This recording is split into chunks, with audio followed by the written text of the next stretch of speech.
Oi, pessoal. A gente acabou de ter a aula do almoço, a gente acabou de cozinhar, já arrumei a cozinha, tá tudo certinho. E como fiz da outra vez, a gente aqui almoçando foi lembrando de algumas coisas que podiam valer a pena gravar, né? Fazer um resumo para ficar mais fácil a consulta. Então, veja, as leguminosas, que são todos os feijões, as lentilhas, o grão de bico, a ervilha seca, as favas, a soja, especialmente na sua forma de tofu ou tempê, são as leguminosas, fazem parte do grupo das leguminosas. Um que eu não falei também é o tremoço, também faz parte do grupo das leguminosas. E elas, é interessante que a gente use esse grupo como centro das principais refeições. Então, centro do almoço, centro do jantar. Veja que hoje a gente fez uma salada de grão de bico, mas nós poderíamos, por exemplo, fazer esse grão de bico cozido com o cogumelo. Fica uma delícia. Eu faço assim com muita frequência. Uma parceria aí que eu gosto é o cogumelo, a abobrinha e grão de bico. Adoro fazer esse cozido. A gente pode fazer bolinhos, que nós vamos aprender quando a gente for fazer o jantar. O patê, que a gente não teve aqui, mas, por exemplo, o hummus, a grande maioria deve conhecer. Então, é um patê de grão de bico. E o feijão no caldo, que é o tradicional, que a gente já está acostumado, além da sopa. Então, sopa de grão de bico não é muito comum, mas tem gente que faz. Sopas mais comuns aí das leguminosas, sopa de feijão, sopa de lentilha, sopa de ervilha seca. Essas são sopas mais conhecidas aí de boa parte das pessoas. Então, salada, sopa, patê, bolinho, cozidos e o caldo tradicional são formas de se preparar as leguminosas, tá? Um outro elemento que nós conversamos bastante na aula de hoje foi sobre as folhas verdes escuras. Então, gente, sempre tenha uma folha escura, porque ela vai ser rica em caroteno.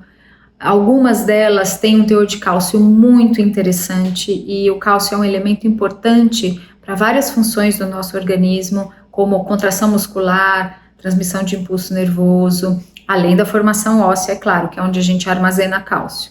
Então, a gente sempre priorizar as folhas escuras, e aí a gente pode fazer salada, a gente pode fazer refogada, e uma pergunta que surgiu durante a aula foi se a couve, por exemplo, nós fizemos de suco, né? Então, a Tamires perguntou aí se poderia comer a couve em salada ao invés de refogada ou fazer o suco.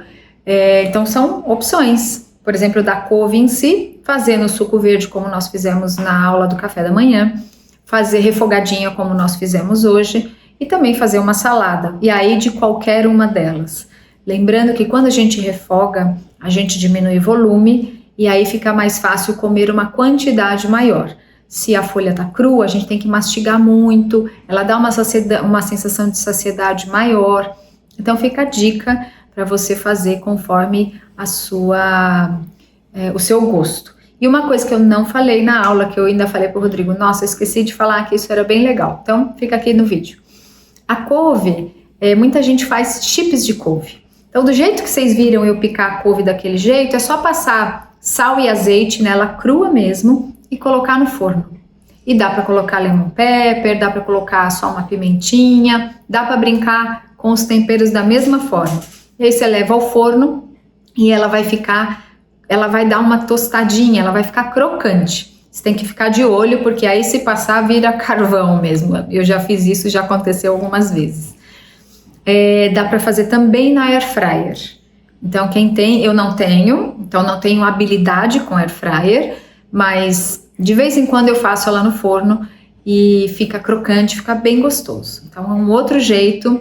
Da couve em especial, eu nunca fiz outras folhas, assim, de chips. Eu já fiz repolho no forno, já fiz, fica bem gostoso. E outros legumes que a gente já fez no forno também, mas de folhas, a couve é que dá mais essa crocância. E aí, se vocês quiserem experimentar com alguma outra folha e me contar depois, é porque a couve é mais fibrosa. Se você colocar, por exemplo, uma escarola, uma rúcula, ela é bem mais tenra, então a chance de queimar é maior. E deixa eu constar minha colinha aqui. A gente também falou dos diferentes tipos de arroz, então só para repassar, eu mostrei para vocês, a gente fez o arroz integral e o que eu tinha na minha casa era com vermelho, né? Então o grãozinho claro com o vermelho. Existe para vender só o vermelho e existe para vender só o clarinho. O meu estava misturado. Dá para fazer o arroz basmati, o arroz branco normal, esse que todo mundo consome, né? Que a grande maioria consome. O arroz negro, o mix de cereais. Tem um arroz vermelho que ele já não é o vermelhinho do cateto, ele é um vermelho mais longo e ele é bem perfumado. Eu, quando morava em São Paulo, que eu fazia as minhas compras na zona cerealista, era um tipo específico de arroz que também, a hora que cozinhava, perfumava a casa toda, porque era um arroz bem perfumado e muito gostoso. Então, explore todos esses tipos de arroz, das diversas formas, feito na panela de pressão, refogado com alho, cebola, alho poró, do jeito que você gostar, na panela convencional, sabendo que os integrais vão demorar bem mais tempo para cozinhar. O arroz negro, por exemplo, ele demora um tico a mais também.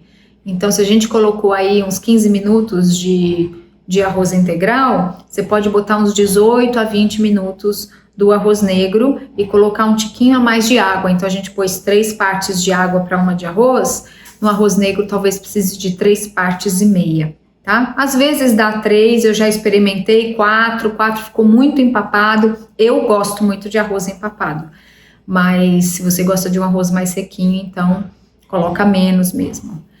E o mix de cereais, como a gente falou, que você pode fazer o seu próprio mix em casa, compra arroz selvagem, o cateto, a cevadinha, o trigo em grão, o centeio, o grão de aveia. Então, você mistura, compra 100 gramas de cada, você acaba, por exemplo, tendo meio quilo aí de cereais para você cozinhar. Na panela de pressão, então, é mais rápido. Ou na panela elétrica, ou então na panela convencional. Tá bom? Então, qualquer dúvida, vocês podem mandar aí que a gente responde com muito prazer. Até daqui a pouco, gente.